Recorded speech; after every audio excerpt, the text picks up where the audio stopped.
time for our weekly Pick'em segment. Congrats to Buddy Lee for beating the Ace and all of Northeast Louisiana last week. Well, the Pigskin Picking Prognosticator is digging back through the archives, hoping that will lead him to a successful future. Here's this week's edition of Beat the Ace.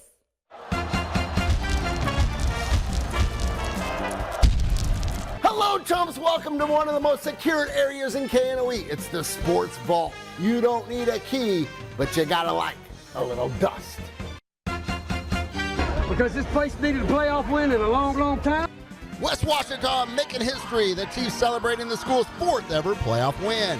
Despite being 10-1, West Washington continues to be disrespected.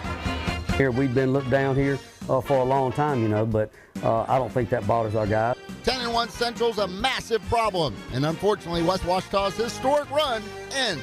The road is also unkind for Narbonne Woods versus Newman. In week 4, Iowa put a 41-18 smackdown on Wassman. It'll be closer this time around, but the Wildcat season ends in South Louisiana. It is strong rock and roll today. You would think one-loss OCS and Catholic Point Capee teams would meet up in the Superdome, kind of like they did in 2019.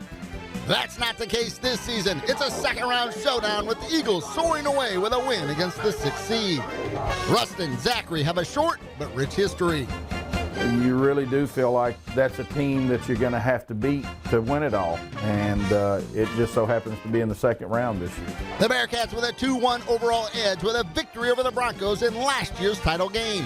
Ruston's home field advantage is the deciding factor in this one. Bearcats move on with a big 4th quarter. As a 21 seed, don't count out West Monroe. The Rebels with a favorable matchup against 5th seeded Mandeville.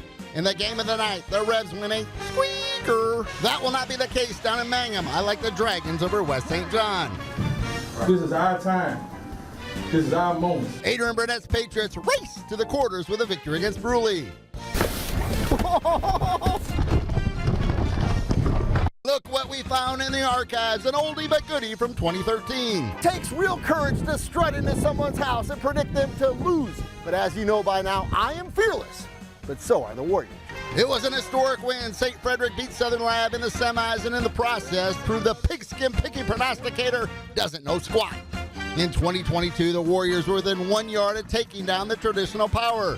This year, the defending state champs make a return trip to Chip Levy. With an expanded role in the Warriors offense, 2 sports star William Patrick shines, but unfortunately, it's not enough.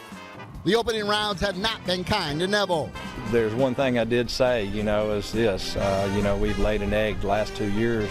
The Tigers vow to be different this season. As the #1 seed in the non-select Division I bracket, they certainly look the part. Is this a state championship team right now? Well, I'd like to hope it is. After a slow start, Neville punishes 16th seeded Covington. Get to your nearest typewriter or computer to play Beat the Ace.